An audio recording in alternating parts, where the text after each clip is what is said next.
সকালবেলা ঘুম থেকে উইটে যাইতেছি ডাইল আনতে, কারণ ওই যে আমার বাসা হয়েছে এটা। আমার বাসার মধ্যে হচ্ছে যে গ্যাস দিয়ে রান্না করি, কারণ গ্যাস এখন একবারে নাই। আজকে কল কুপবো, কল কোপার লাগিয়া মানে মোটর লাগাইবো আর কি। সো ভাত রান্না করা লাগে এবং ডাইল রান্না করার, সকালবেলা তারা খাবার খাইবো।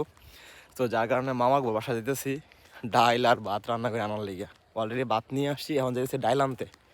সো ডাইল আনার পরে যাইতেছি, কারণ এত পরিমাণ গ্যাস 2-3 দিনে এত পরিমাণ গ্যাস 3বার করে রান্না করলে গ্যাস একদম পুরা শেষ। তো আমার একদম অবস্থা খুবই খারাপ, যার কারণে মামা গোবাই যেতেছে এখন ডাইল আনতে। সো ফাইনালি হচ্ছে যে সেই মামা গোবাড়িতে যে ডাইল নিয়ে আইতেছি, এই যে ডাইল হয়েছে যে এটার ভিতরে, এই বালতির ভিতরে ডাল নিয়ে যাইতেছি। কারণ সসম্যানে করে নিয়ে আসতাম, কিন্তু অনেকটা রাস্তা, অনেকটা দূর নিয়ে আসতে আসতে কলকায় কলকায় হয়তো বা পড়ে দেবো, যার কারণে একদম নিরাপদ ওয়েতে বালতিতে ডাল।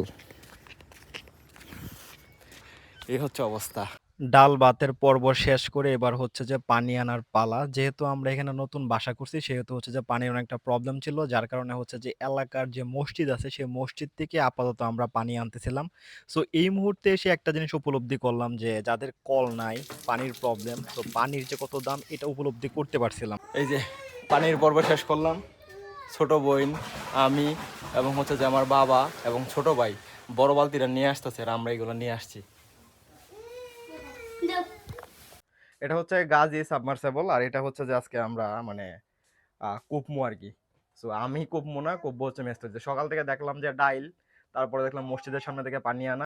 আব্বা, আমি, ছোট ভাই, মামাতো বোন সবাই মিলে কিন্তু পানি আনছি মসজিদের সামনে থেকে। সো এইভাবেই কিন্তু 3 দিন পর্যন্ত আমরা পানি এনে খাইতেছি। কারণটা হচ্ছে যে আশেপাশে পানি আছে, আশেপাশে মানুষও বলছে পানি আনার লেগে, কিন্তু মসজিদের কল থেকে মনে হচ্ছে যে আমাদের জন্য মানে একটু সুবিধাজনক মনে হয়েছে আর কি। কারণ কারো বাসা যায় ডাকাডাকি করা, পানি আনতে যাওয়া, যার কারণে আমরা মসজিদের থেকে পানি আনছি সাবমার্সেবল দিয়ে পানি বের করা। কারণ গত 3 দিন যাবত হচ্ছে যে আমরা মসজিদের সামনে থেকে পানি এনে খাইতেছি, কারণ হচ্ছে যে কলের একটা প্রবলেম ছিল। আর যে মিস্ত্রি আসার কথা ছিল সে আসলে তার হাতেও কাজ ছিল। তো আজকে আমাদেরকে টাইম দিছে যে আজকে সকাল থেকে উনি কুপবে, তো চলে আসছে প্রায়।